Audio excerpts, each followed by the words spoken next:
Sometimes a man believes his heart has frozen solid, that no warmth will ever reach it again. Buck Rawlins had lived alone on his mountain for 8 years, speaking only to his dog and the wind. One winter night, his dog started barking at the door like something was wrong. Buck opened it to find a woman collapsed in the snow, nearly frozen to death. He brought her inside and nursed her back to health. As she got stronger, he learned she was running from dangerous men with guns and bad intentions. Buck thought he was done caring about anyone, but this woman was changing that. What secrets was she hiding that would turn his quiet life upside down? Before we jump back in, tell us where you're tuning in from, and if this story touches you, make sure you're subscribed, because tomorrow I've saved something extra special for you. The cabin sat 11,000 feet above the valley floor, where the air bit sharp and clean, and winter held dominion for 8 months of the year. Buck Rawlins, he had built it himself, with timber he'd felled and stones he'd hauled from the creek bed, back when his hands were steadier and his reasons for isolation fresher. Now, at 58, he moved through his morning routine with the measured precision of a man who'd learned that survival demanded consistency. The coffee pot sat on the wood stove, black as tar and twice as strong. Buck poured himself a cup and stood at the single window that faced east, watching the sun creep over the peaks like honey poured slow over granite. Bristle, his red heeler, stretched and yawned from his place by the fire, then padded over to nose at Buck's leg. "Morning, old friend," Buck murmured, scratching behind the dog's ears. At 12 years old, Bristle was showing his age grey around the muzzle, slower to rise, but still sharp-eyed and devoted.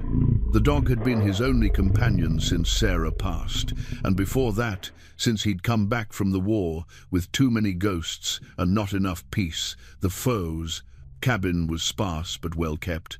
A single room with a sleeping area curtained off in the corner, a kitchen that consisted of the wood stove and a hand-built counter, and a sitting area with 2 chairs Buck had whittled from pine during the long winter of '87. Shelves lined one wall, filled with books he'd read and reread: Thoreau, Emerson, some Louis L'Amour westerns, and a few volumes of poetry Sarah had loved. On the mantel above the fireplace sat a daguerreotype of a woman with kind eyes and greying hair, and beside it a cavalry saber that hadn't seen daylight in years.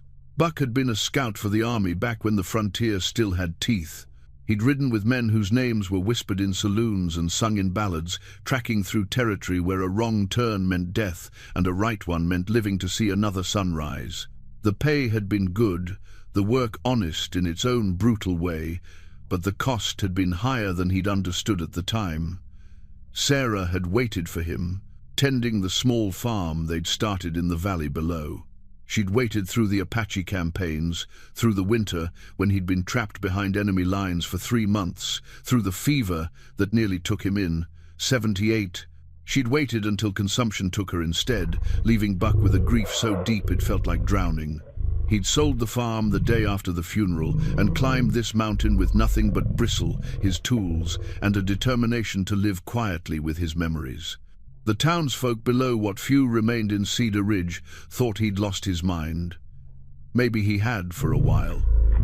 But the mountain had taught him that solitude wasn't madness, it was clarity. The nearest neighbor lived 20 miles down the winding trail that Buck had cut himself, and the town sat another 15 miles beyond that. In winter, when the snows came heavy, he might not see another human soul for months. He preferred it that way. People brought complications, expectations, reminders of a world that had moved on without him. His days followed a rhythm as steady as the seasons. Dawn brought coffee and planning. Morning meant tending to the animals, a milk cow named Bessie, 3 goats, and a handful of chickens that somehow survived the altitude and the cold. Afternoon was for maintenance, chopping wood, checking traps, or reading. Evening brought supper, often fresh trout from the creek or rabbit from his snares, and the companionship of firelight and silence. Buck had learned to read the weather like scripture, to predict storms days in advance by the way the wind shifted or how the animals behaved. He could tell the difference between the howl of wind through the peaks and the distant cry of a mountain lion. His hands, scarred from years of hard work and harder fighting, could build or repair anything he needed to survive. The mountain demanded respect, but it offered something precious in return: honesty. There was no pretense at this altitude, no room for anything but truth. A man faced his real self up here, stripped of the comfortable lies that made civilization bearable. Buck had found that self to be harder and sadder than he'd expected, but also more resilient. Bristle suddenly lifted his head, ears perked toward the door. Buck set down his coffee cup and listened. Wind through the pines, the distant trickle of the creek, but nothing else. The dog remained alert, his body tense. "What is it, boy?" The healer whined softly, then moved to the door and sniffed at the gap beneath it. His hackles weren't raised, but something had caught his attention. Buck pulled on his boots and heavy coat, then opened the door to step onto the covered porch. The morning air hit him like a slap, clean and bitter. Snow had fallen during the night, not heavy, but enough to dust the world in fresh white. Buck's breath steamed as he scanned the tree line, looking for whatever had disturbed Bristle. Movement caught his eye near the edge of the clearing, not threatening, just different. A ptarmigan, maybe, or one of the mountain goats that sometimes wandered down from the higher peaks. He was about to turn back inside when he noticed the tracks. They led from the tree line toward his cabin, but they weren't animal prints. They were boot prints, filled with fresh snow but still visible. Someone had been here during the night, had walked right up to his porch. Buck felt his old instincts sharpen like a blade being stropped. In all his years on the mountain, no one had ever approached his cabin unannounced. The trail was too difficult, the destination too remote. Most folks didn't even know he lived up here, and those who did respected his desire to be left alone. He knelt and studied the prints more carefully. Small feet, probably a woman's boots, with a worn sole on the right foot that left a distinctive mark. The gait was uneven, suggesting injury or exhaustion. The tracks came from the direction of the high pass, which made no sense. That route was treacherous even in good weather, and with winter settling in, it was near suicidal. Bristle had followed him outside and was now sniffing at the tracks with intense interest. The dog looked up at Buck with an expression that seemed almost urgent, as if trying to communicate something important. "Well, old boy, looks like we had a visitor." Buck followed the tracks around the cabin, noting how they wandered, suggesting disorientation. Near the back corner, he found where the person had sat or fallen, leaving a depression in the snow. There were dark spots nearby blood, he realized with a start. The tracks resumed, circling back toward the tree line, but they were even more erratic now. Whoever had been here was hurt, lost, and probably desperate. Buck's practical side told him to stay out of it. Mountain folk learned early that other people's troubles had a way of becoming your troubles if you weren't careful. But another part of him, a part he'd thought buried with Sarah, stirred with concern. Someone was out there in the wilderness, injured and alone, and winter was coming down hard. He might be a hermit, but he wasn't heartless. Buck went back inside and gathered his supplies: rifle, rope, medical kit, and a flask of whiskey for warmth or antiseptic. He left food and water for his animals, banked the fire, and laced up his heaviest boots. Bristle watched these preparations with obvious excitement, tail wagging. The dog loved any excuse for adventure, even in his old age. "Come on, boy. Let's go see who's been calling on us." The tracks led into the timber, winding between massive pines and over fallen logs. Buck moved carefully, reading the story written in the snow. The person had stumbled frequently, caught themselves on trees, rested often. This wasn't someone fleeing in panic. This was someone at the end of their strength. After an hour of tracking, he found her. She sat propped against a boulder, eyes closed, breathing shallow. Her dark hair was matted with snow and ice, her lips blue with cold. She wore a heavy coat that had seen better days, sturdy boots that matched the tracks he'd been following, and Buck's eyes narrowed a gun belt with a well-maintained Colt revolver. As he approached, her eyes snapped open. They were grey-green, like the color of the sky before a storm, and they fixed on him with an alertness that surprised him, given her condition. "Easy," Buck said, raising his hands to show he meant no harm. "I'm not going to hurt you." She tried to speak but could only manage a whisper. Buck knelt beside her and offered the flask. She took it with shaking hands and managed a small sip, then another. "Thank you," she said, her voice hoarse but stronger. "I didn't think anyone lived up here. Not many do. I'm Buck Rawlins. What's your name?" She hesitated, and Buck saw her eyes dart to the trees around them, as if checking for pursuit. "Elena," she said finally. "Elena Vasquez." "Well, Elena Vasquez, you're about as lost as a person can get. What brings you to my mountain?" "Trouble," she said simply, and something in her voice told Buck that was all the explanation he was going to get, at least for now. Buck studied Elena's face as she gripped the flask, searching for signs of deception or danger. Years of scouting had taught him to read people like weather patterns, and this woman carried storms in her eyes. But beneath the wariness, he saw exhaustion that went deeper than physical fatigue, the bone-deep weariness of someone who'd been running too long. "Can you walk?" he asked, already knowing the answer. Her left leg was angled wrong, and dark stains on her coat suggested more than one injury. "I can try." Elena braced herself against the boulder and attempted to stand, but her face went white with pain, and she sank back down. "Maybe not." Buck made his decision. "Bristle, stay close." He scooped Elena into his arms, surprised by how light she felt. She tensed at first, hand moving instinctively toward her gun, then relaxed as she realized he meant no harm. The journey back to the cabin took twice as long with Elena's weight, but Buck's years of mountain living had kept him strong. Bristle ranged ahead, occasionally looking back to ensure they followed. Elena drifted in and out of consciousness, mumbling words in Spanish that Buck couldn't quite catch. Inside the cabin, Buck laid her on his own bed and set about examining her injuries. The leg wasn't broken but badly sprained. More concerning was the bullet graze along her ribs, recent, maybe 2 days old, and showing signs of infection. "This needs cleaning," Buck said, heating water on the stove. "You're lucky it's just a graze." Elena's eyes snapped fully open. "You've done this before. Army medic training. Plus, living alone up here, you learn to patch yourself up." Buck returned with hot water and clean cloth. "This is going to hurt," she gritted, her teeth as he cleaned the wound, but didn't cry out. Buck had known soldiers with less tolerance for pain. When he finished, he helped her sit up and handed her a clean shirt of his own. "Your coat's ruined," he said, turning his back to give her privacy. "I'll see what I can do about clothes that fit better."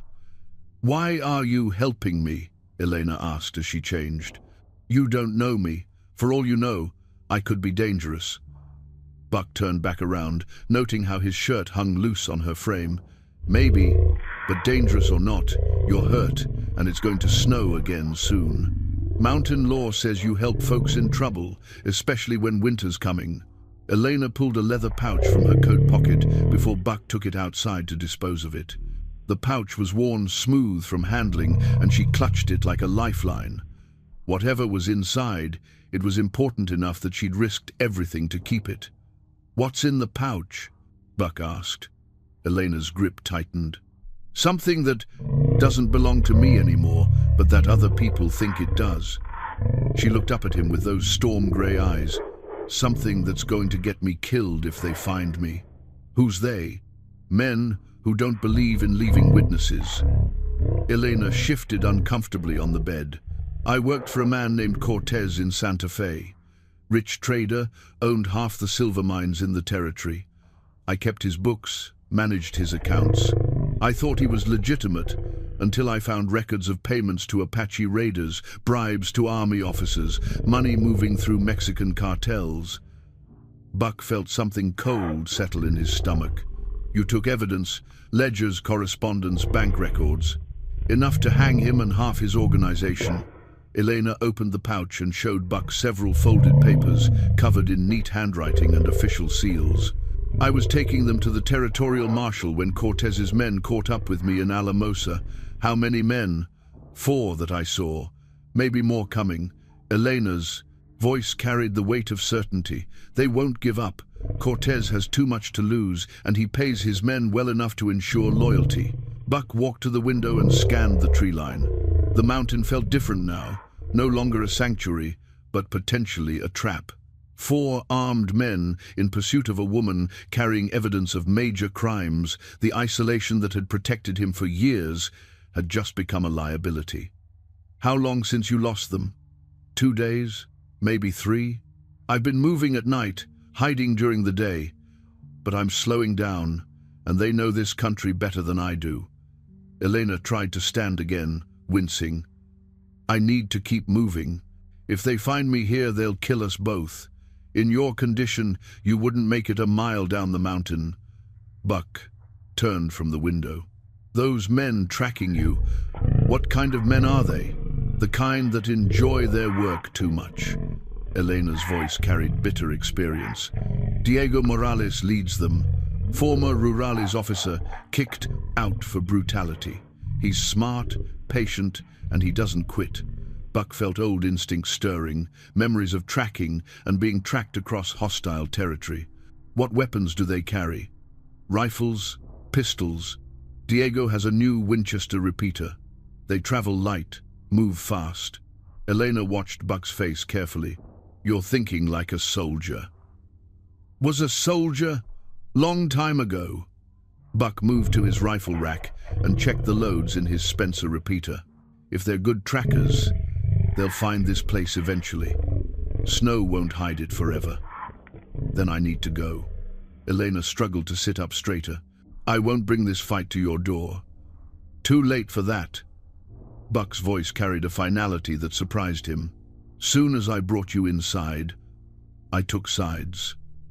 Elena studied his face, seeing something there that made her relax slightly. You don't owe me anything. Maybe not, but I owe it to myself to finish what I start. Buck moved around the cabin, his movements taking on the efficiency of a man preparing for war. Besides, been a long time since I had a real fight. Outside, Bristle began barking, not his usual alert bark, but the sharp, aggressive sound he made when strangers approached. Buck moved to the window and saw them immediately. 4 riders emerging from the tree line, spread out in a loose formation that spoke of military training. They found us, Elena whispered, her hand moving to her gun. Buck studied the approaching men through the window. Even at a distance, he could see they moved with the confidence of predators who'd cornered their prey. The leader, Diego, presumably was a large man with a dark beard, sitting his horse with easy grace. The others flanked him, rifles ready but not yet raised. They're not rushing, Buck observed. They know you're hurt. Figure we're trapped up here. We are trapped. Buck smiled, for the first time since finding Elena, and she saw something in his expression that was both reassuring and slightly frightening. Miss Vasquez, you've never been trapped with a man who knows these mountains like I do. He moved to the mantel and took down the cavalry saber, strapping it to his waist with practiced ease. The weight felt familiar, comfortable, like greeting an old friend. What are you doing? Elena asked. Something I should have done years ago. Buck checked his rifle one more time, then moved toward the door. Getting back in the fight. The riders had stopped about 100 yards from the cabin, just at the edge of rifle range. Diego raised his hand, and Buck could hear his voice carry across the snow. We know you're in there, Elena. Come out, and we'll make it quick. Stay hidden, and we'll burn you out. Buck stepped onto his porch, rifle held casually but ready. Bristle stood beside him, hackles raised, a low growl rumbling in his throat. You boys are trespassing, Buck called out. I suggest you turn around and head back down the mountain. Diego laughed, the sound carrying clearly in the thin air. Old man, you don't want any part of this. Just give us the woman and we'll leave you be. Can't do that. Buck's voice was steady, conversational. She's under my protection now.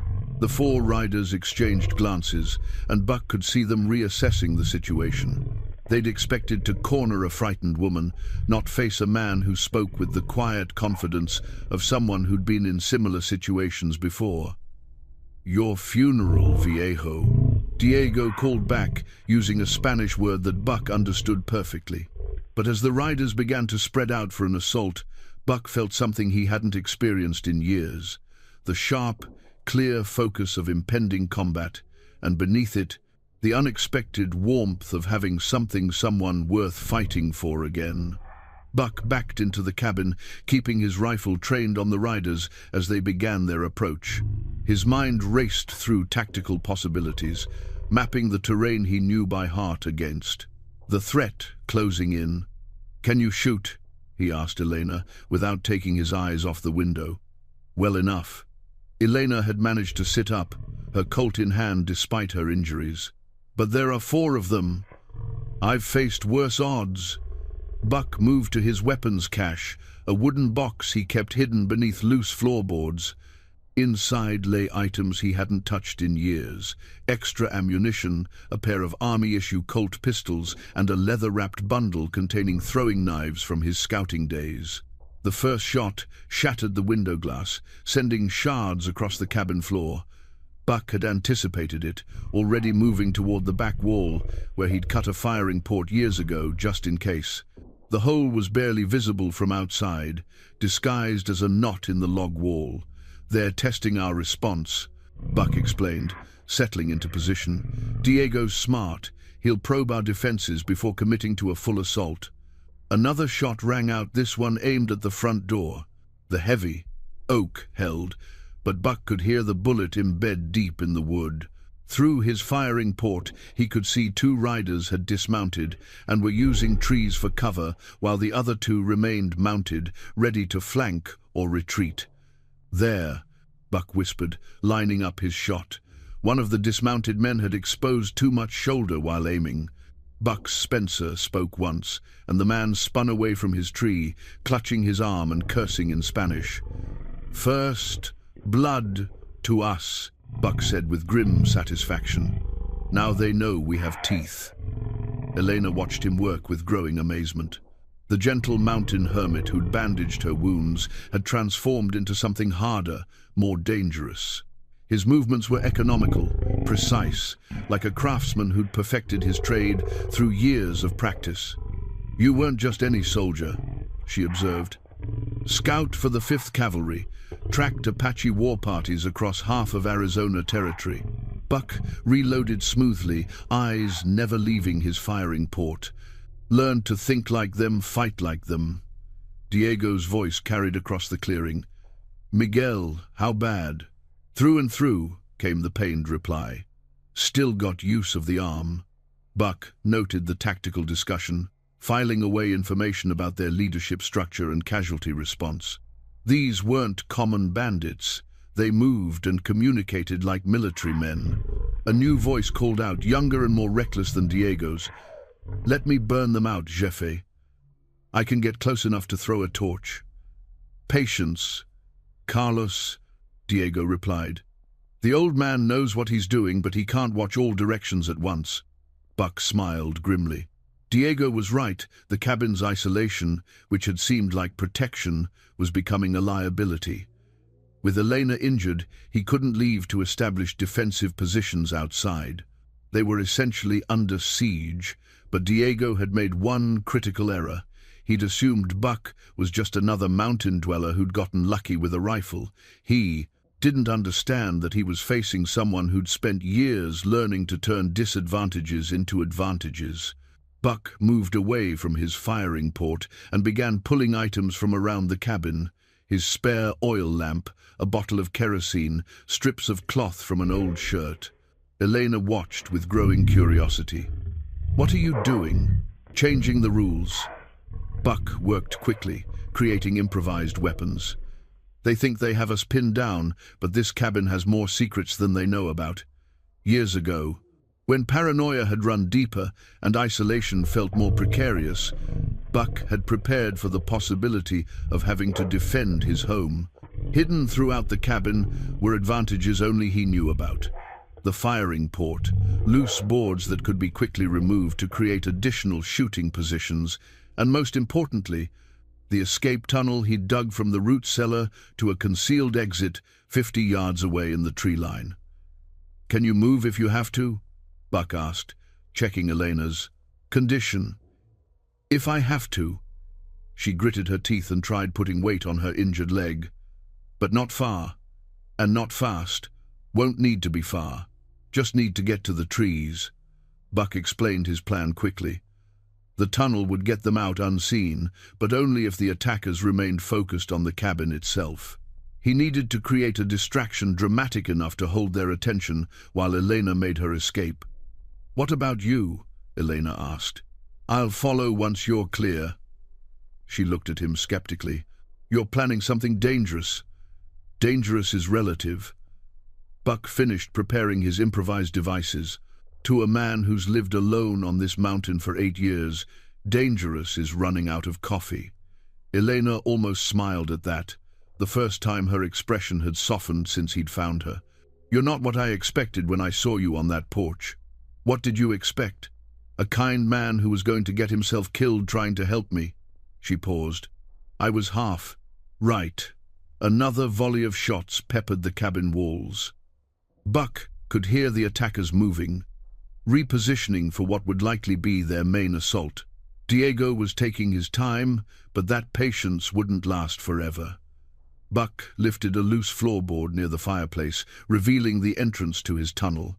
The passage was narrow, barely wide enough for one person, and reinforced with timber from trees he'd felled years ago. "Follow this straight for about 40 feet, then up," Buck instructed. "You'll come out behind a fallen log, about 50 yards into the trees. Stay low, stay quiet, and head for the high ground to the east. And then, if I don't make it out, those papers you're carrying, get them to Marshal Thompson in Denver. He's honest, and he has the connections to make sure Cortez faces justice." Elena gripped his arm with surprising strength. "Don't you dare plan on not making it out."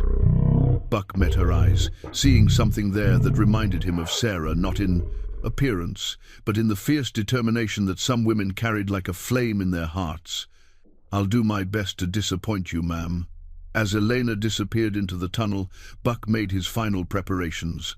He soaked strips of cloth in kerosene, tied them around arrows he'd fletched years ago for hunting, and positioned them near his bow. The old longbow was another relic from his past, crafted during a long winter when grief had needed an outlet. The shots outside had stopped, which meant Diego's men were preparing for their final assault.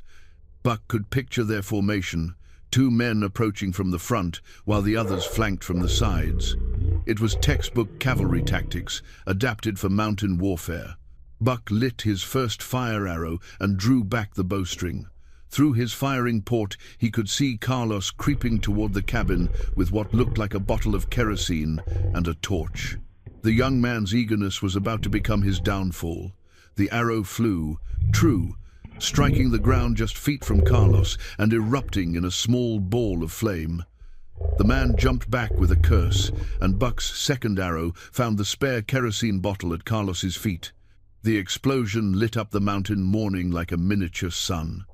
The explosion sent Carlos stumbling backward, his clothes singed, his confidence shattered. Buck heard Diego's roared command to fall back and regroup, buying precious minutes for Elena's escape.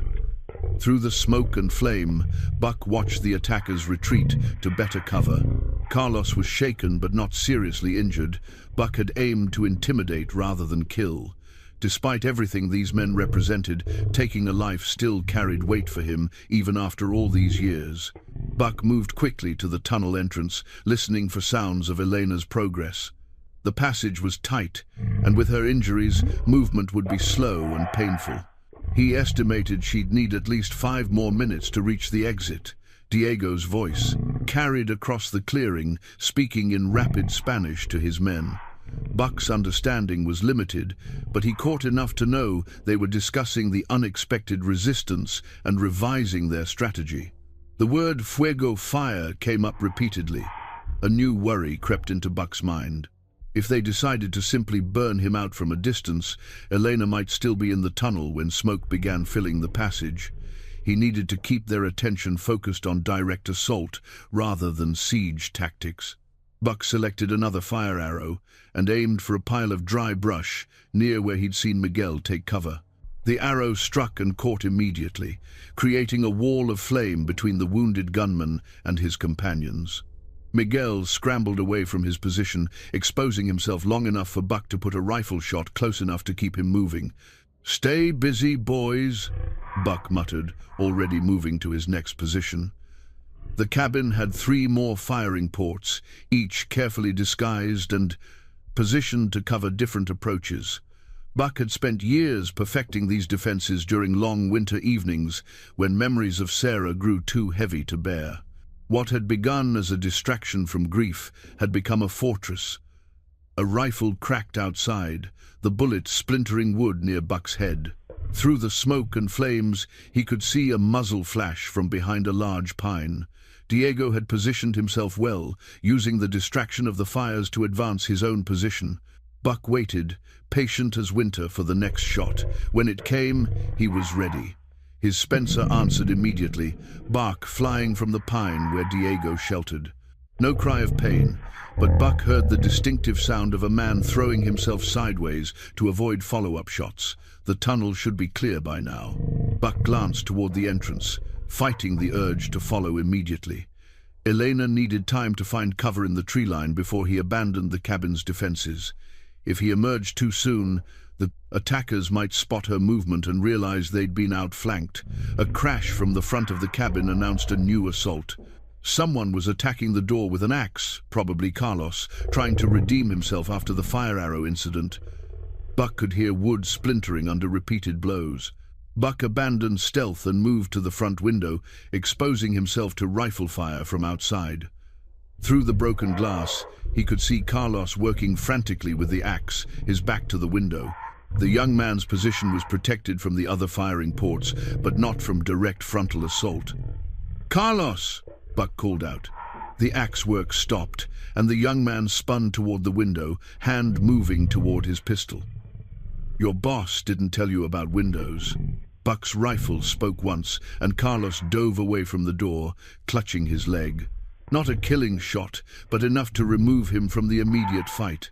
Buck was already moving when return fire from Diego and the remaining gunman shattered what remained of the window. Time was running short, the cabin was becoming untenable, and Elena had been given all the head start he could provide. Buck gathered his essential gear, rifle, ammunition, his father's pocket watch, and the small tintype of Sarah from his bedside table. Everything else could burn. He paused at the tunnel entrance, listening to the chaos outside. Carlos was cursing steadily in Spanish, Miguel was calling for covering fire, and Diego was shouting orders with the frustrated tone of a commander whose simple plan had become complicated. Buck smiled grimly and dropped into the tunnel. The passage was cramped and dark, barely wide enough for his shoulders. Elena had left traces of her passage, a few drops of blood on the earthen floor, disturbed dirt where she'd struggled with her injured leg. The tunnel smelled of damp earth and old timber, familiar scents from his construction work years ago. Behind him, he heard the cabin door finally give way. Boots thundered across his wooden floor, and voices called out discoveries: the hidden weapons cache, the firing ports, the tunnel entrance. Diego would realize quickly that he'd been outmaneuvered by someone with military experience. Buck emerged from the tunnel behind the fallen log Elena had used for cover. Fresh tracks in the snow led away toward higher ground, exactly as he'd instructed.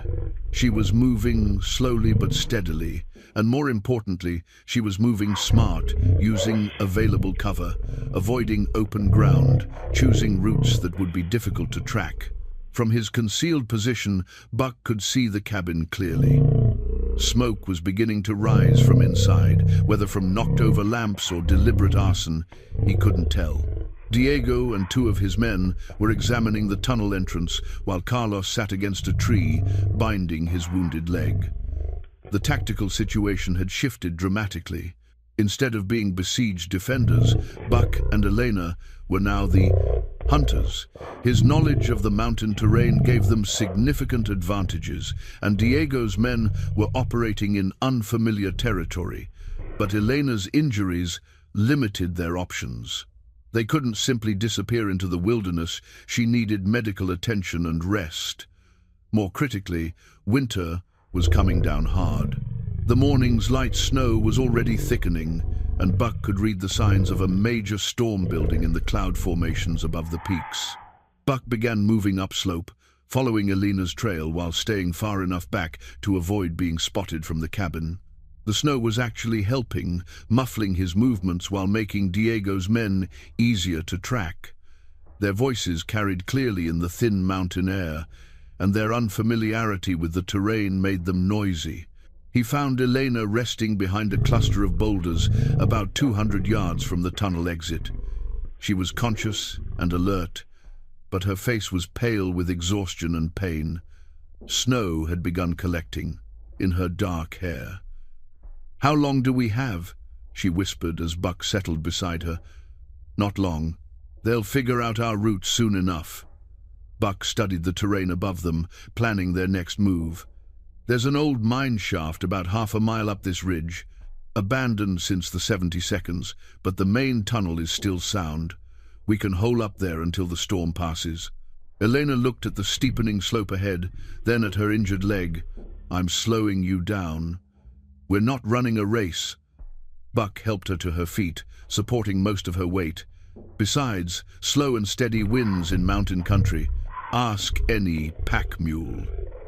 Despite their situation, Elena almost smiled. "Is that supposed to be encouraging? Pack mules are smart, stubborn, and they survive longer than horses up here." Buck began helping her up the slope. "I've been called worse things." Behind them, shouts erupted from the direction of the cabin. Diego had found their trail. The abandoned mine sat carved into the tattoos, mountainside like a wound that had never properly healed. Buck had discovered it during his third winter on the mountain, when a hunting expedition had taken him farther from home than usual. The original miners had given up when the silver vein played out, leaving behind timber supports, rusted equipment, and tunnels that burrowed deep into solid rock. Buck helped Elena into the main tunnel, grateful for the shelter from the increasing snowfall. The entrance was partially concealed by fallen rocks and overgrown brush, nature's way of reclaiming what men had abandoned.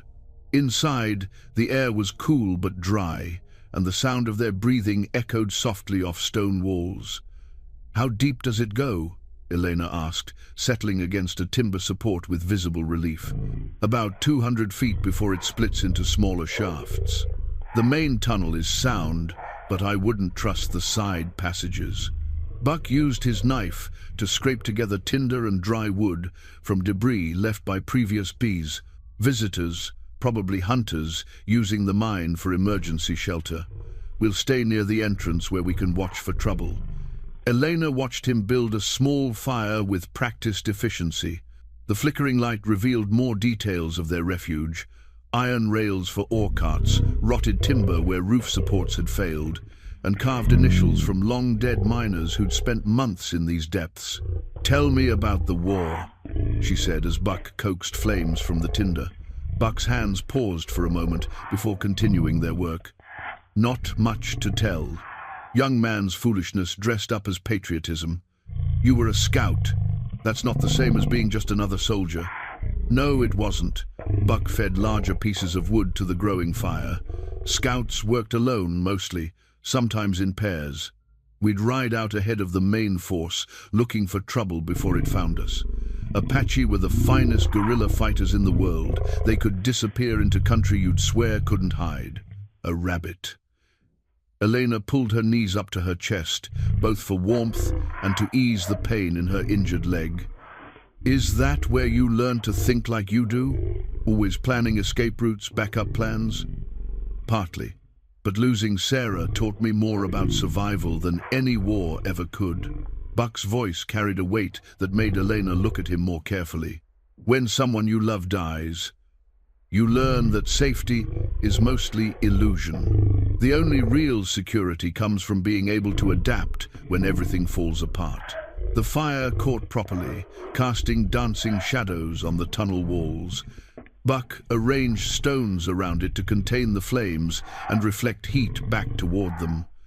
The simple domestic action felt strange after the morning's violence. "How long were you married?" Elena asked softly. 15 years. Met her when I was 22, fresh out of the army and full of ideas about making my fortune in silver mining. Buck smiled at the memory. She was teaching school in a little town called Bitter Creek. Smartest woman I'd ever met, and brave enough to marry a man who didn't know the difference between love and infatuation. "And she taught you the difference?" Every day. Buck pulled out his pocket watch, a brass timepiece worn smooth by years of handling. This was her father's. "She gave it to me on our wedding day, said it would help me remember to come home on time." Elena studied his face in the firelight, seeing layers of grief and memory she hadn't noticed before. "You must have loved her very much." "Still do. Death doesn't change that, just makes it harder to carry." Outside, the wind was picking up, driving snow against the mine entrance with increasing force. Buck listened to the sound, reading the storm's intensity with the same skill he'd used to track Elena's pursuers. "How long will this last?" Elena asked, following his gaze toward the entrance. "Through the night, probably into tomorrow. Mountain storms move fast but hit hard." Buck checked his rifle, ensuring no snow had gotten into the mechanism, "which is good for us. Diego's men aren't equipped for extended cold weather operations. They might go back down the mountain. Maybe. But Diego doesn't strike me as the type to give up easily. More likely they'll find shelter and wait for the storm to pass." Buck met her eyes across the fire. "Which gives us time to plan our next move." Elena pulled the leather pouch from her shirt, holding it like a talisman. "These papers, they're not just evidence of what Cortez has done. They're records of planned operations, including something big scheduled for next month." "What kind of operation?"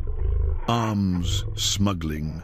A shipment of stolen military weapons heading south to revolutionary forces in Mexico.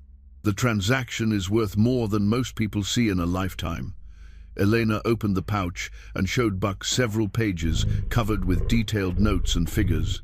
"If this goes through, Cortez will have enough money and political connections to become untouchable." Buck studied the papers by firelight, his military experience helping him understand the implications. "These weapon specifications, that's current army inventory. Someone with high-level access is involved. Colonel Marcus Webb at Fort Carson. He's been selling surplus weapons for years, using Cortez as his middleman." Elena pointed to a series of coded transactions. "The beauty of the scheme is that the weapons are reported as damaged or lost during training exercises. On paper, they've been properly disposed of. And in reality, they're sitting in a warehouse in Santa Fe, waiting for transport south." Elena's voice carried bitter satisfaction. "Along with detailed records of every transaction, every payoff, every name involved in the conspiracy." Buck understood now why Diego had been so persistent. These papers represented more than evidence of past crimes. They could prevent future ones and implicate people powerful enough to make life very difficult for anyone who crossed them.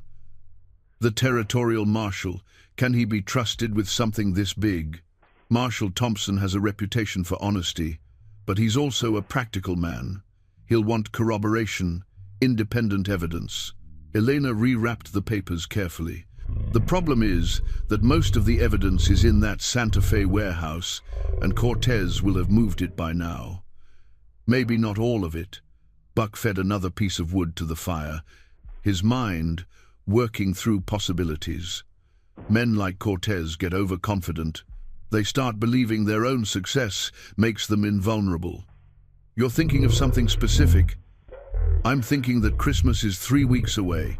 Traditional time for military units to transfer surplus equipment before the New Year's inventory.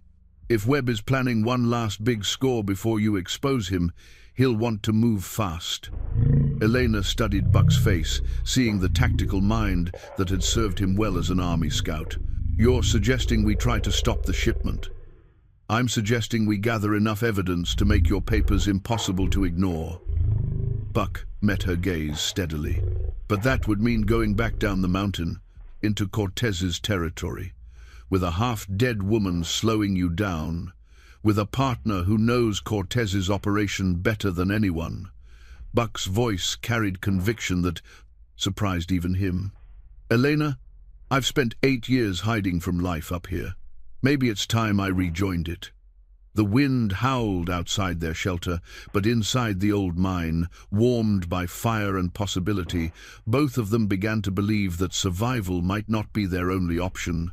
The storm raged through the night with the fury that only mountain weather could summon. Buck woke several times to tend the fire, listening to the wind's voice change as it carved new patterns through the peaks. Each time he rose, he found Elena watching him with those grey-green eyes, alert despite her exhaustion. "Can't sleep?" he asked during one of these midnight moments. "Too much thinking." Elena shifted position carefully, favoring her injured leg. "I keep wondering if we're making the right choice. Having second thoughts about going after Cortez. Having second thoughts about getting you killed for my cause." Elena's voice carried the weight of someone who'd seen too many good people pay for her decisions. "I worked for him for 2 years, Buck. I know how he thinks, how he operates. He doesn't just eliminate threats, he destroys them completely."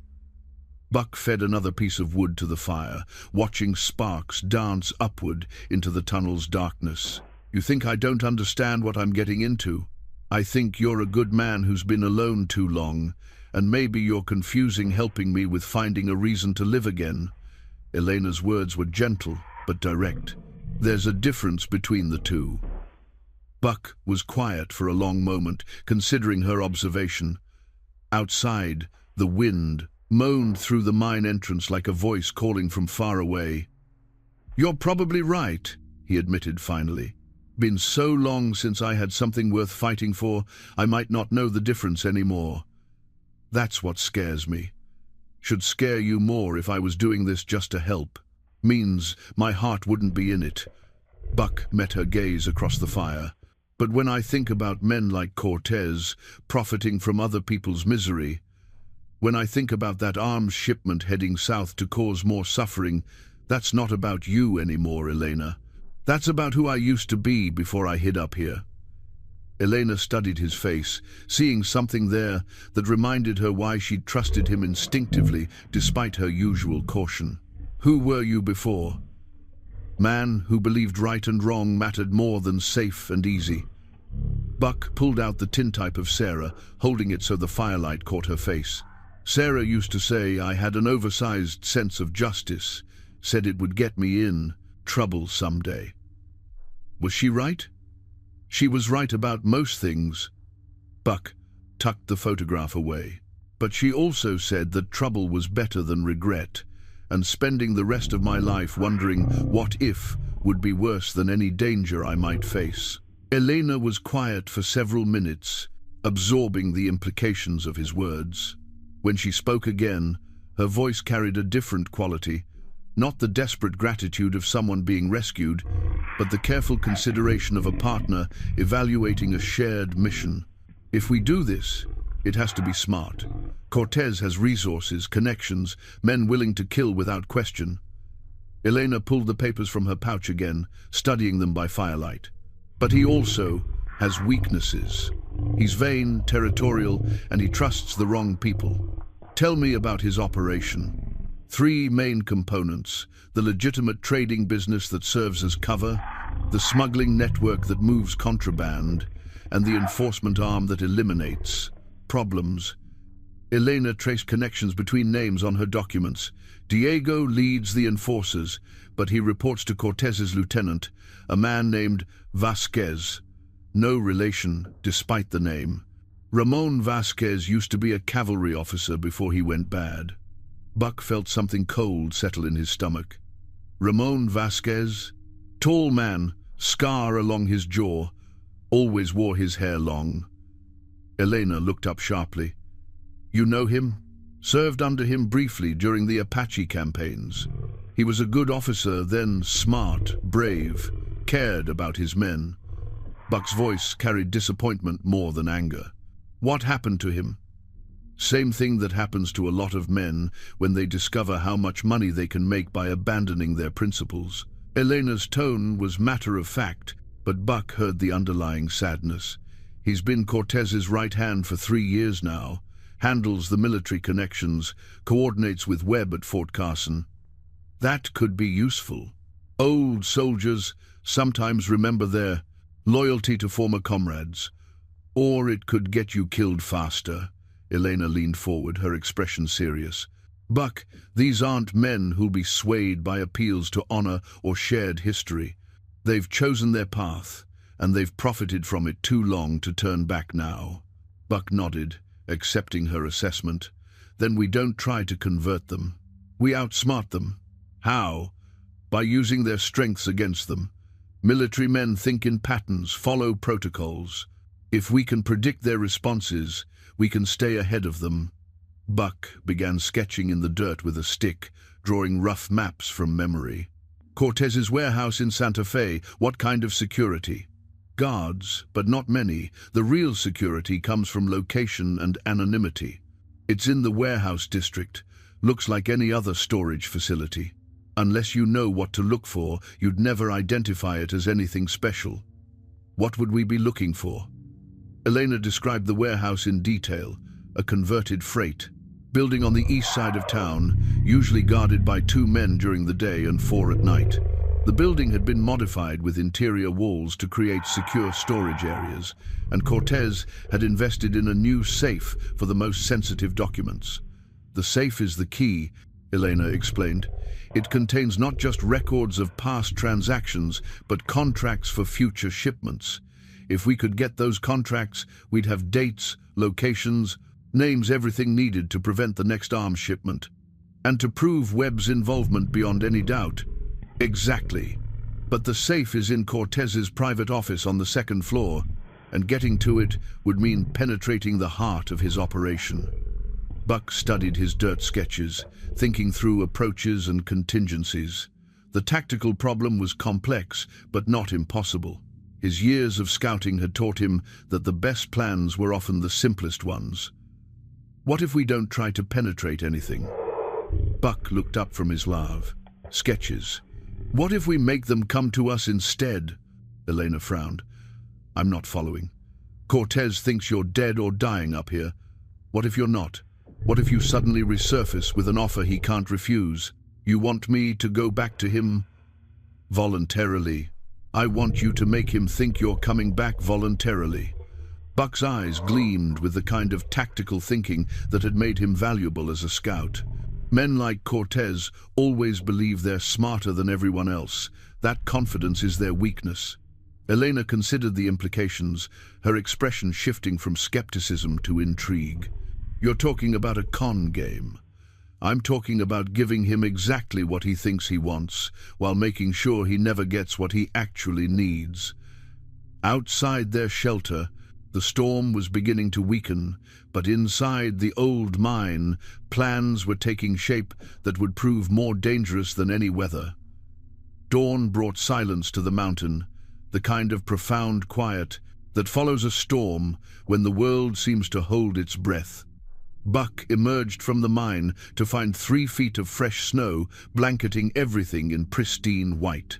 The temperature had dropped significantly, and his breath steamed in the thin air as he surveyed their situation. No tracks disturbed the snow near the mine entrance. Either Diego's men had taken shelter elsewhere, or the storm had covered any signs of their presence. Buck moved carefully to higher ground, using his knowledge of the terrain to find vantage points while leaving minimal tracks of his own. What he saw from the ridge made his blood run cold. Smoke rose from the direction of his cabin, not the thin wisp of a banked fire, but the thick, black column of a structure burning completely. Diego had torched everything Buck owned, destroying 8 years of careful preparation and accumulated memories in a gesture of pure spite. But that wasn't what worried him most.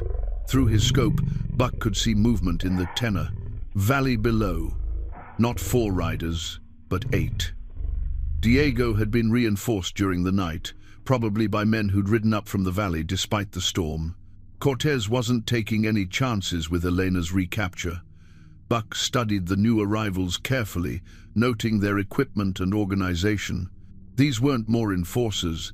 They moved with the precision of trained soldiers, real cavalry, not former soldiers turned outlaw. That meant Cortez had called in favors from active military personnel, which suggested the conspiracy reached higher than even Elena suspected.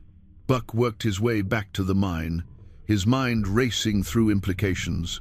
8 mounted men in winter gear, properly equipped for mountain operations, led by someone who knew enough about military tactics to coordinate with Diego's local knowledge. This wasn't a pursuit anymore, it was a full-scale military operation.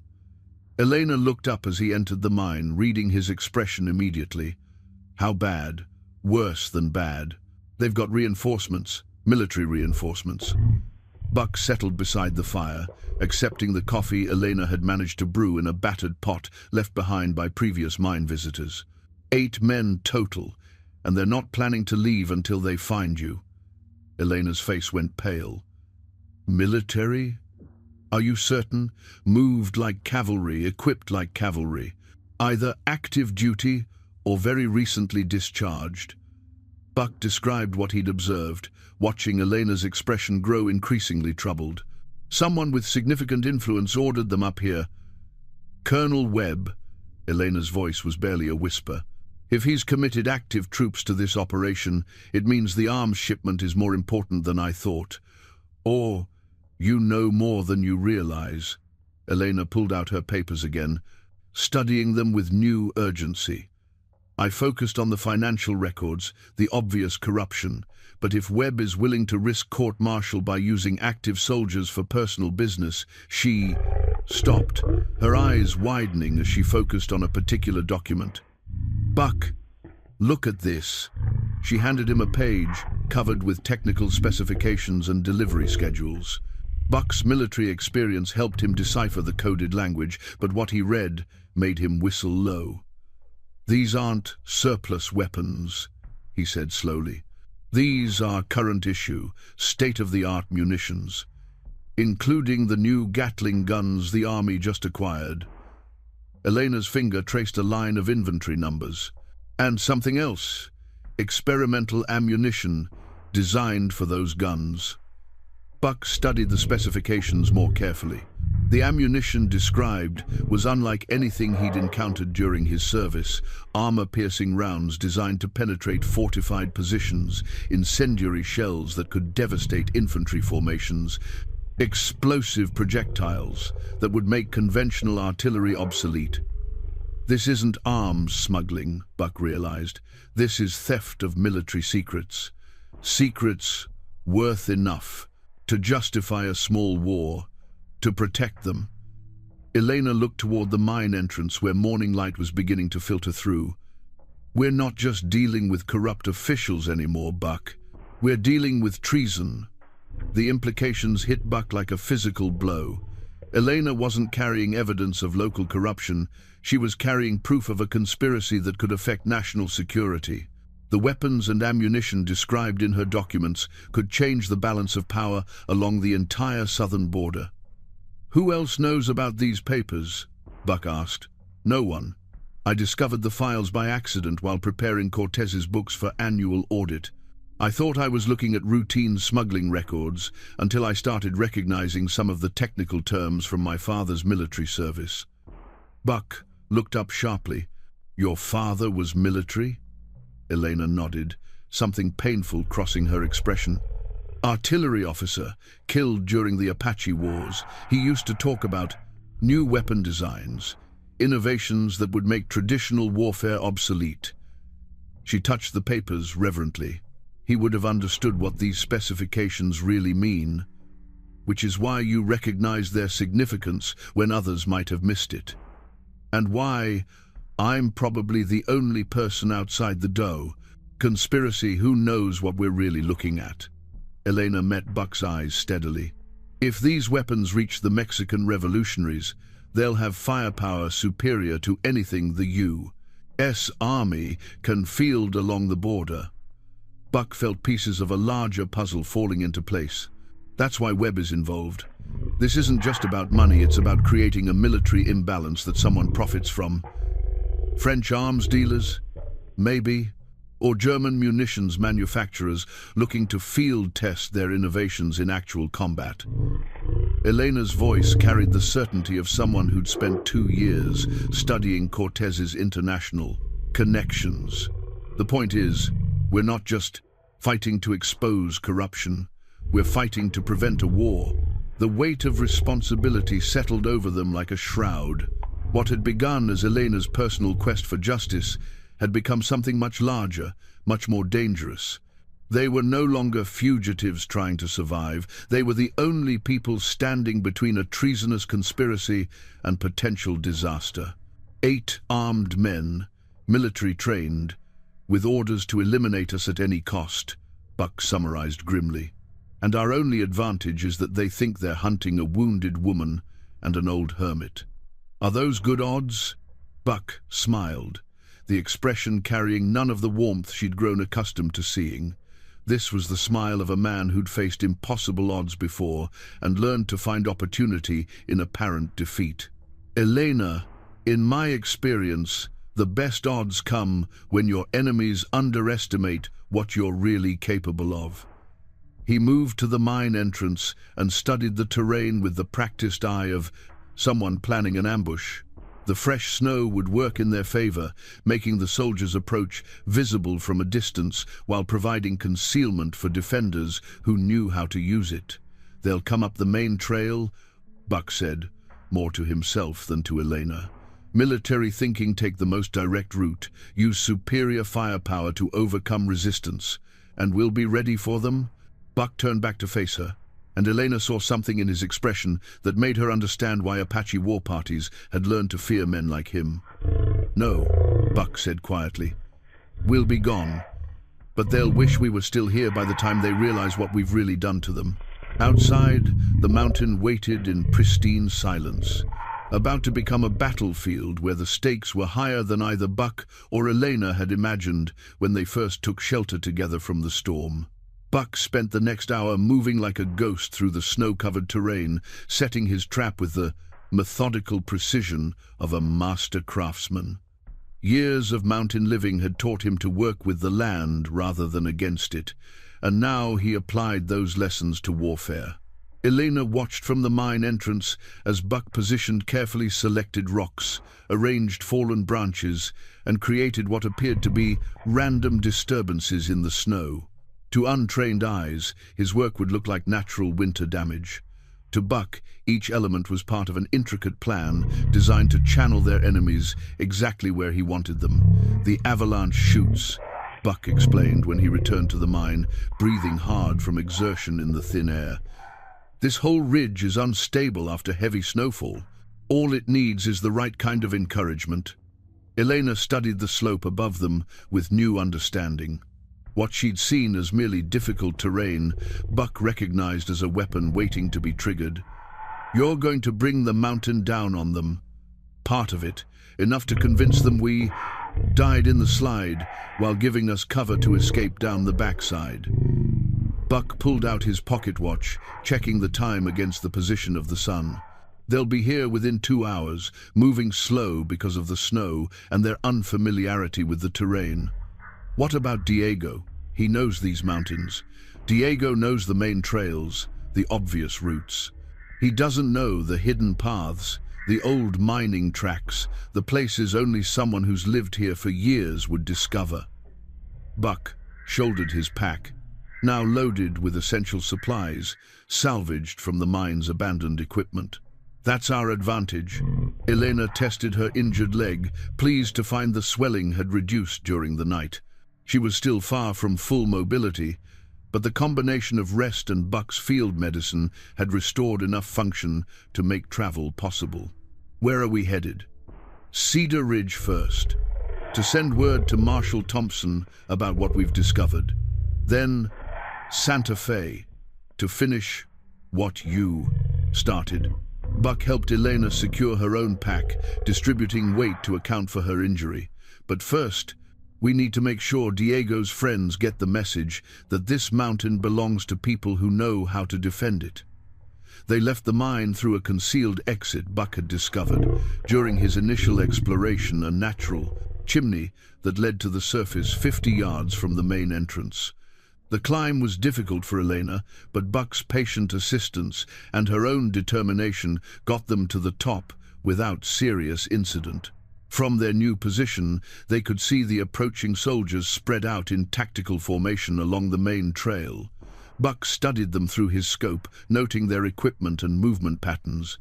Professional military, no question, but they were operating in unfamiliar terrain during conditions they hadn't trained for. "The leader's a captain," Buck observed, handing Elena the scope. "See the way the others defer to him? And that's standard army. Winter gear, not the improvised equipment mercenaries would carry." Elena watched the soldiers advance, feeling a chill that had nothing to do with the mountain air. Active duty cavalry hunting civilians on American soil. Webb's influence reaches higher than we thought. Or lower. Could be the captain doesn't know what he's really doing here. Buck began his final preparations, checking the positioning of ropes and charges he'd set earlier. Military men follow orders. Doesn't mean they understand the bigger picture. The soldiers reached the mine entrance sooner than Buck had anticipated. Their mountain training might be limited, but their physical conditioning was excellent. Diego led them directly to the main tunnel, his local knowledge proving valuable despite Buck's hopes otherwise. "Now," Buck whispered, triggering the first phase of his plan. The explosion wasn't large, just enough to collapse the tunnel entrance and send a rumble through the mountainside that could be felt rather than heard. Snow began to shift on the slopes above, small slides that would grow larger as they gained momentum. The soldiers reacted with military precision, taking cover and establishing a perimeter while their captain assessed the situation. But their response, though tactically sound, positioned them exactly where Buck wanted them. "Second charge," Buck murmured, activating a carefully placed explosive that brought down a section of cliff face above the soldiers' position. The avalanche that followed was modest by mountain standards, not the devastating wall of snow and ice that could bury entire towns, but a focused slide that crashed down the slope with unstoppable force. The soldiers scattered, some managing to reach safety, while others disappeared beneath tons of moving snow. Elena gripped Buck's arm as they watched the disaster unfold. "How many?" "Not many," Buck said quietly. "Enough to convince the survivors that we didn't make it out, but not enough to make me lose sleep." He helped Elena to her feet, already moving toward their escape route. "Military training teaches you to survive situations like this. Most of them will dig themselves out." They began their descent down the mountain's backside, using trails that existed more in Buck's memory than in any visible form. The route was treacherous, requiring careful navigation around hidden crevices and unstable rock formations, but it offered something invaluable: complete concealment from pursuit. "How long until they realize we're not buried under that avalanche?" Elena asked as they paused to rest beside a frozen stream. "Day or two, maybe longer. They'll have to dig through tons of snow to check the mine thoroughly, and by then our tracks will be covered by new snowfall." Buck consulted his mental map of the terrain ahead. "Question is, what do we do with the time we've bought?" Elena pulled out her papers, studying them with the intensity of someone planning a campaign. "The arms shipment is scheduled for December 20th, 8 days from now. If we can reach Marshal Thompson with this evidence, he might be able to coordinate with federal authorities to intercept the weapons.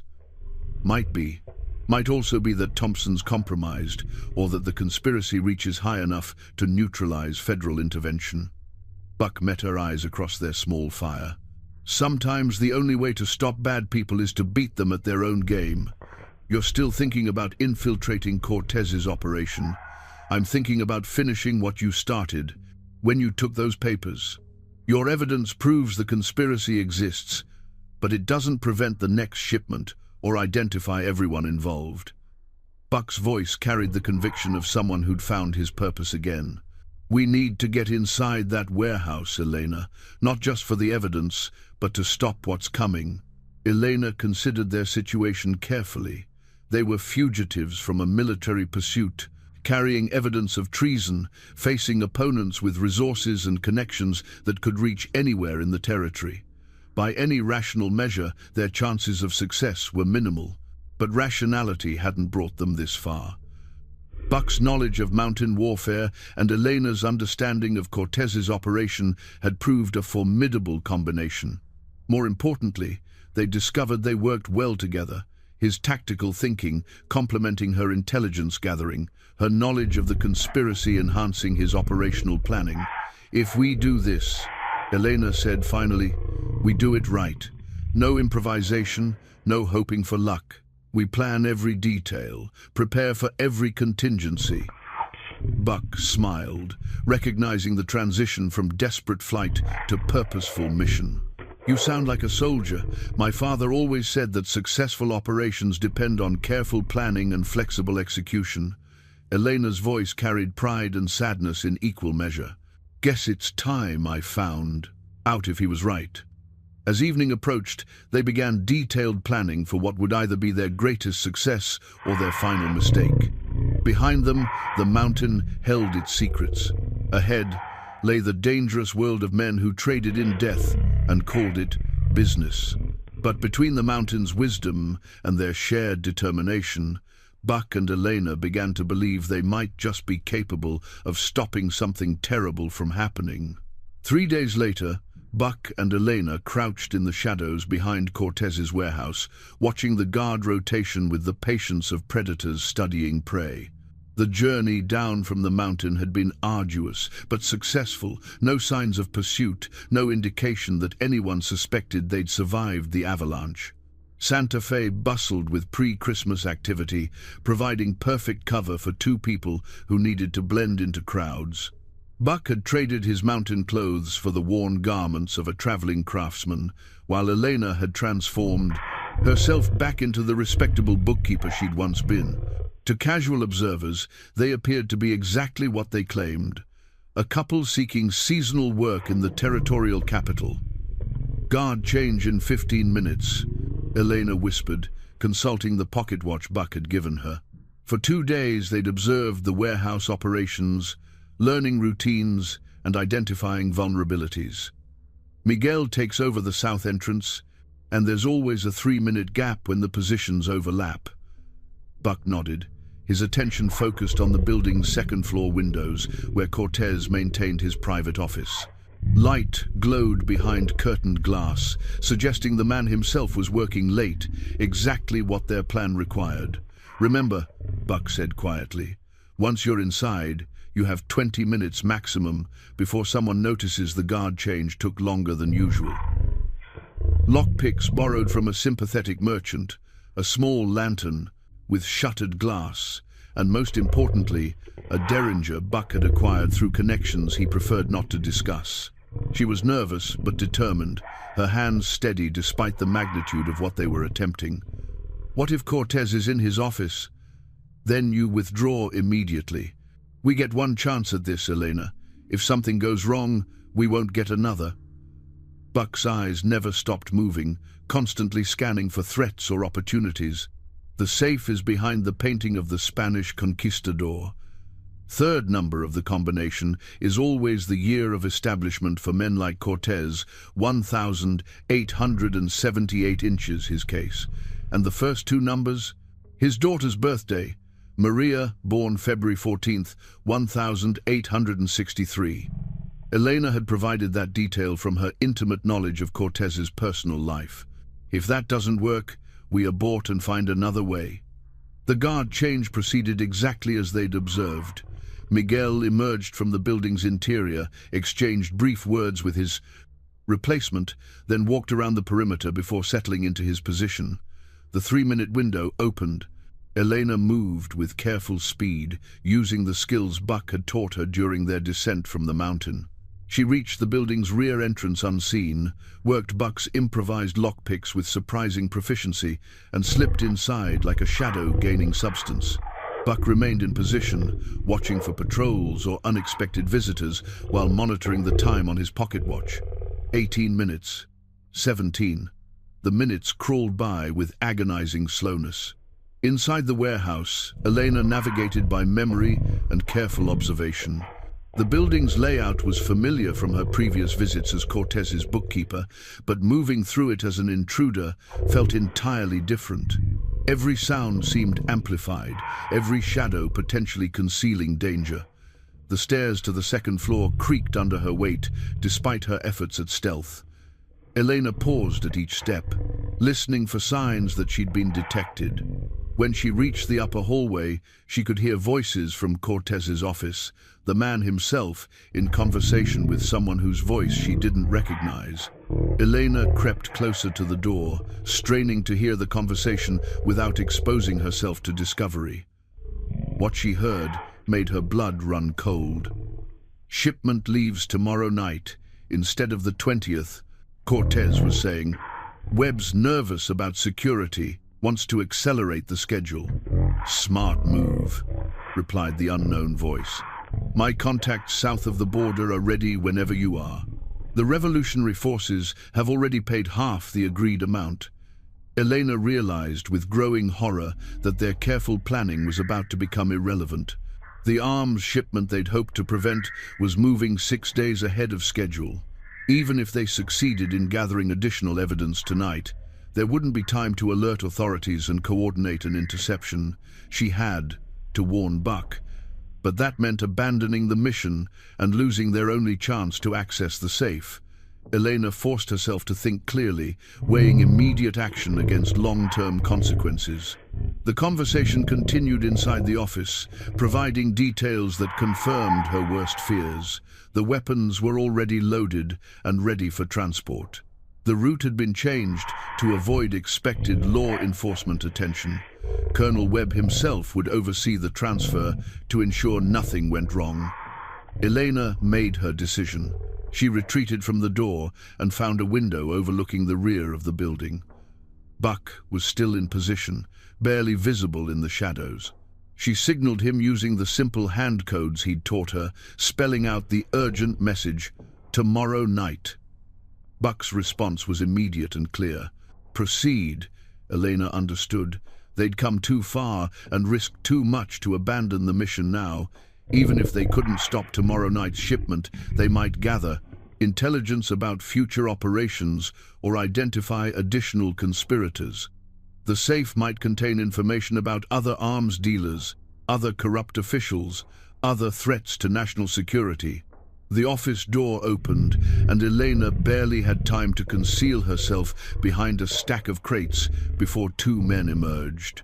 Cortez, she recognized immediately, a well-dressed Mexican businessman with intelligent eyes and a carefully groomed beard.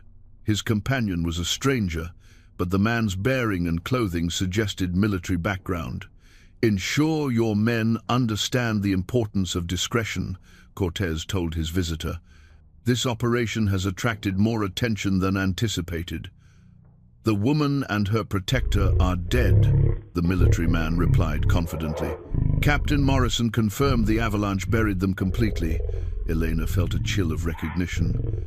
Morrison, she'd heard that name in her father's war stories. A young lieutenant who'd served with distinction against the Apache. And he was involved in this conspiracy, it meant the corruption reached deep into the Army's command structure. The 2 men descended the stairs, their conversation fading as they moved toward the warehouse floor. Elena waited until she was certain they'd left the building before approaching Cortez's office door. The lock was more sophisticated than she'd expected, but Buck's improvised picks proved equal to the challenge.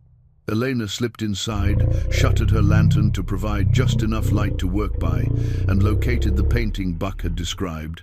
The safe was exactly where he'd said it would be, a modern combination lock that represented significant investment in security. Elena's hands trembled slightly as she began working through the numbers Buck had provided. The 14th of February 2078. The lock clicked open on the first try. Inside, Elena found exactly what they'd hoped for. detailed records of arms transactions, correspondence with military officials, bank drafts from Mexican revolutionary contacts, and most importantly, schedules for future shipments, extending months into the future. But as she gathered the documents, Elena heard something that made her heart stop. Footsteps on the stairs, moving with the careful precision of someone trying to avoid detection. Someone else was in the building, and they were coming toward the office. Elena grabbed the most crucial documents and closed the safe, her mind racing through escape options. The footsteps were approaching steadily. Whoever was climbing those stairs knew exactly where they were going and wasn't concerned about making noise anymore. She moved toward the window she'd used to signal Buck, but froze when she saw movement in the alley below. More men positioning themselves around the building's perimeter. This wasn't a chance discovery, it was a trap. The office door opened behind her, and Elena turned to face Ramon Vasquez. Cortez's lieutenant stood in the doorway with a pistol drawn, his scarred face showing neither surprise nor satisfaction, just professional competence. "Miss Elena Vasquez," he said politely, as if greeting her in a social setting. "I wondered when you'd resurface." "Ramon." Elena kept her voice steady, though her heart was racing. "You're looking well for a man who's sold his honor. Honor is a luxury I couldn't afford after the war ended." Vasquez stepped into the office, keeping his gun trained on her while closing the door behind him. A cavalry officer's pension doesn't stretch far in civilian life. Outside, Elena could hear Buck moving. The subtle sounds were probably invisible to Vasquez, but she'd learned to recognize the mountain man's approach during their time together. He was coming, but he'd be walking into a prepared ambush. "How did you know we were alive?" Elena asked, hoping to buy time while Buck assessed the situation. Captain Morrison isn't as thorough as he believes.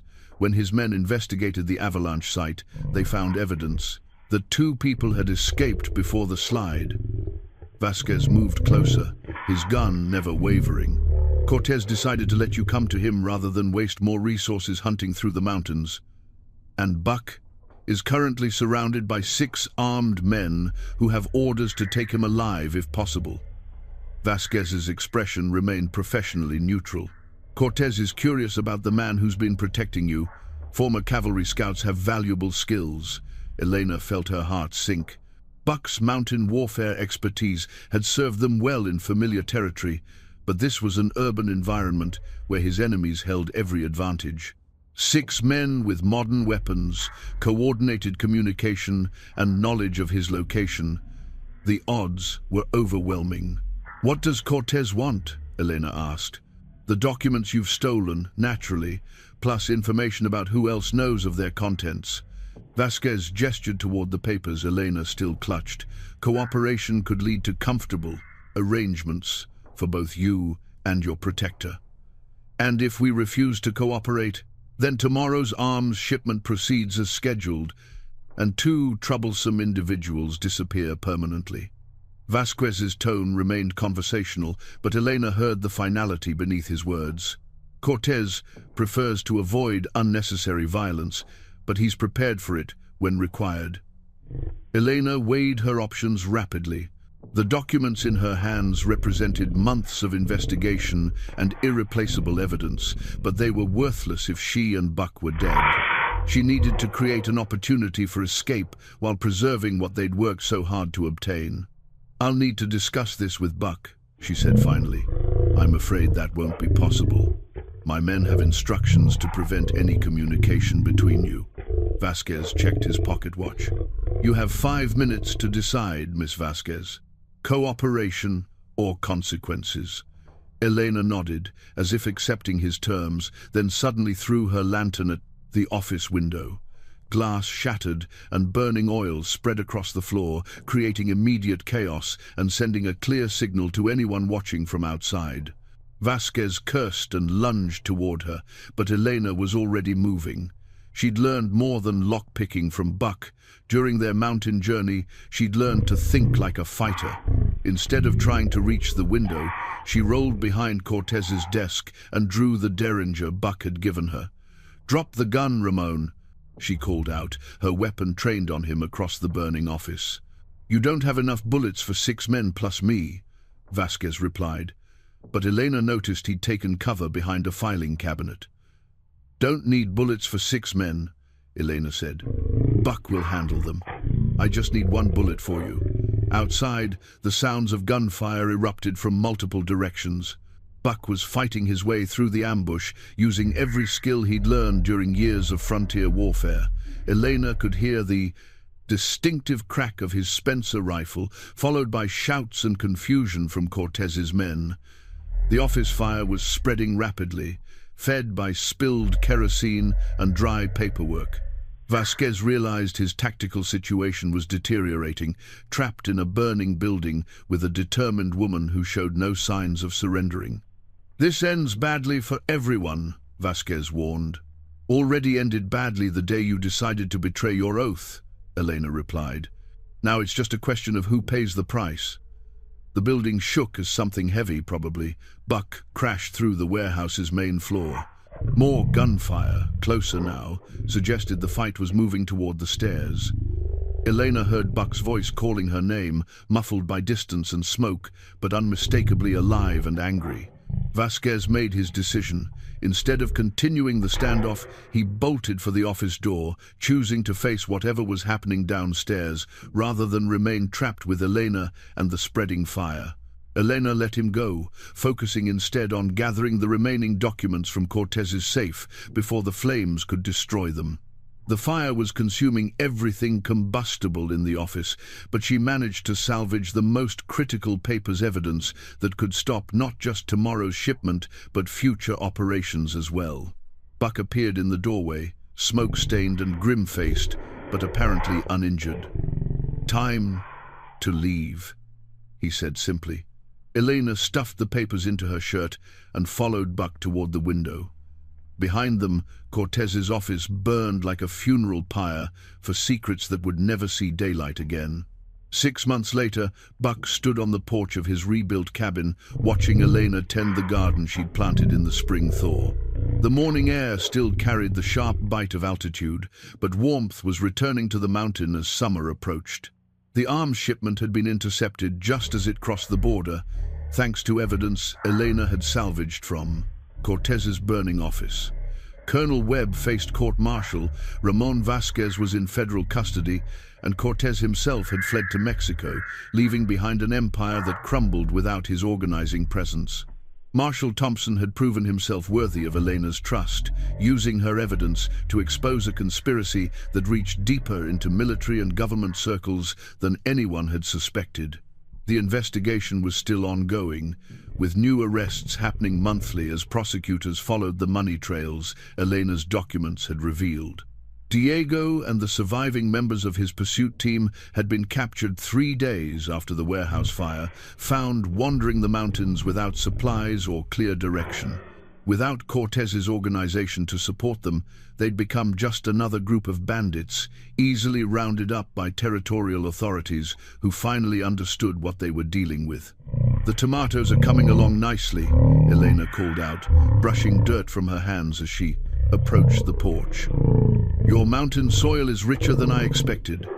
Mountain provides what you need, if you know how to work with it." Buck handed her a cup of coffee, noting how the morning light caught the gold in her dark hair. Same principle applies to most things worth having.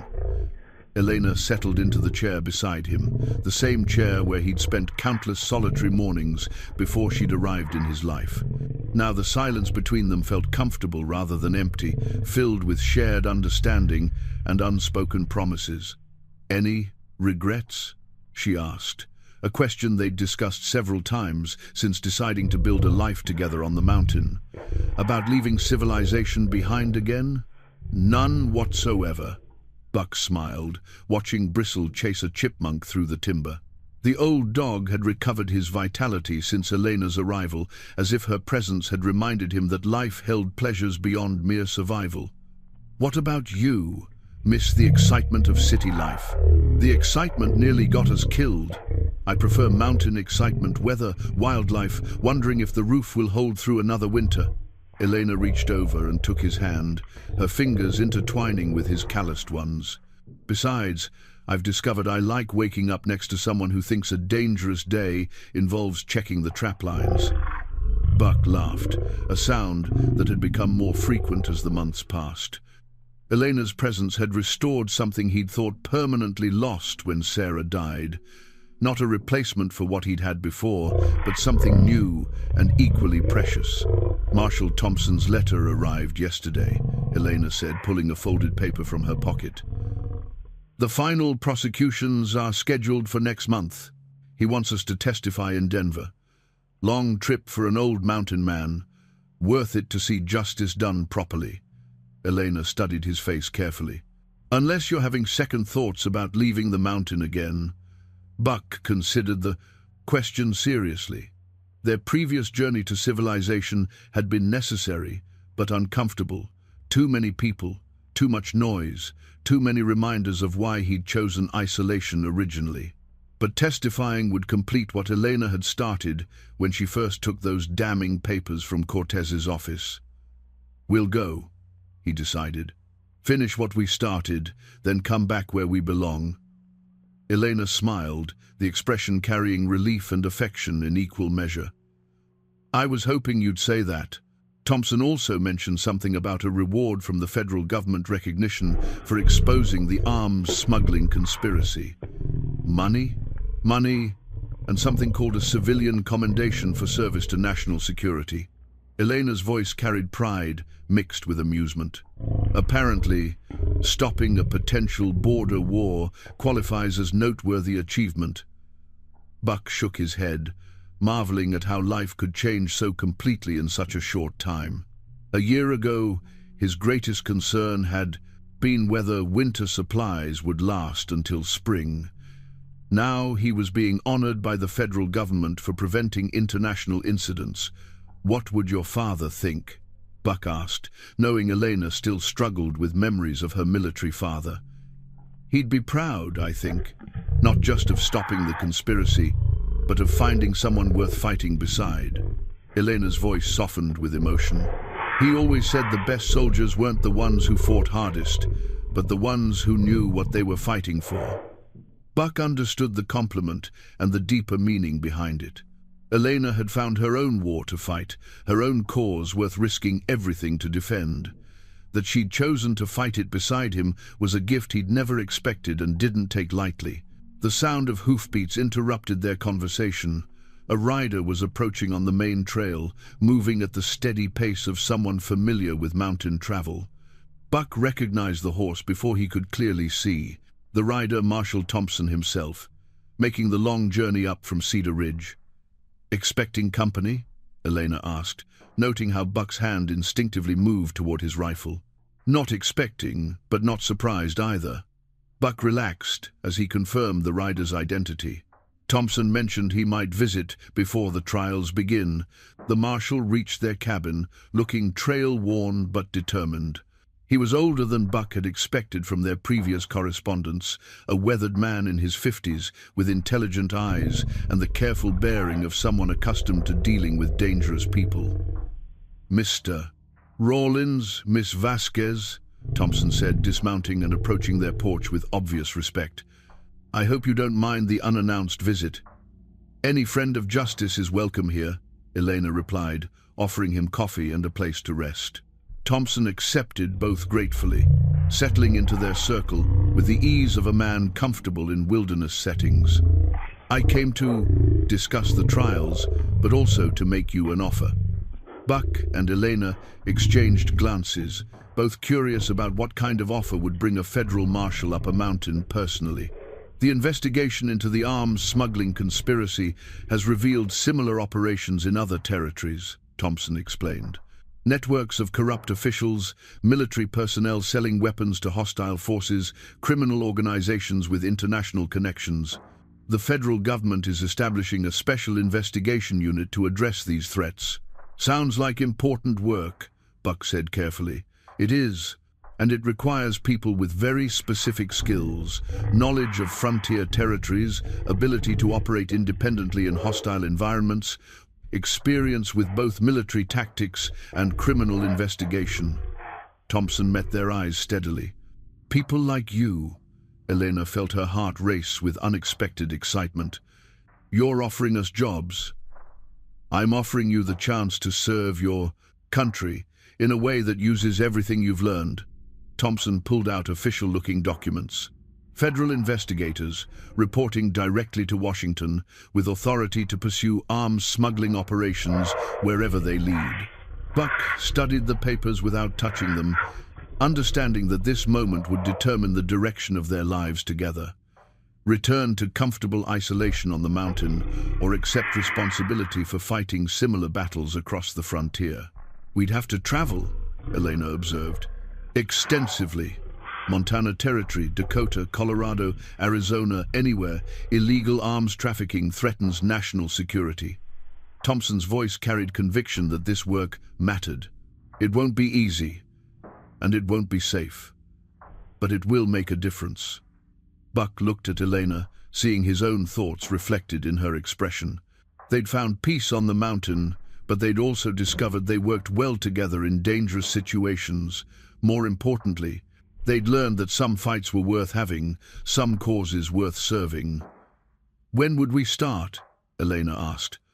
After the trials conclude. Call it a honeymoon assignment. Your first case would be investigating reports of weapons theft from Fort Collins. Thompson smiled at Elena's surprised expression. Yes, I noticed the way you two look at each other. Mountain Air must agree with both of you. Buck reached for Elena's hand, finding her fingers ready to intertwine with his. They'd begun this journey as strangers, thrown together by circumstance. They'd become partners in survival, then allies in justice, and finally something deeper, two people who'd found in each other the missing pieces of their own lives. We'll do it, Buck said, speaking for both of them with the certainty of a man who'd found his purpose again. Together. Elena squeezed his hand, her smile bright enough to warm the mountain morning. Sometimes the best adventures began not with plans or preparations, but with simple willingness to follow love wherever it might lead, even if it led right back into danger. Behind them, the mountain waited with its ancient patience, knowing that some people were meant to wander while others were meant to return, and that the wisest souls learned to embrace both destinies as different seasons of the same life.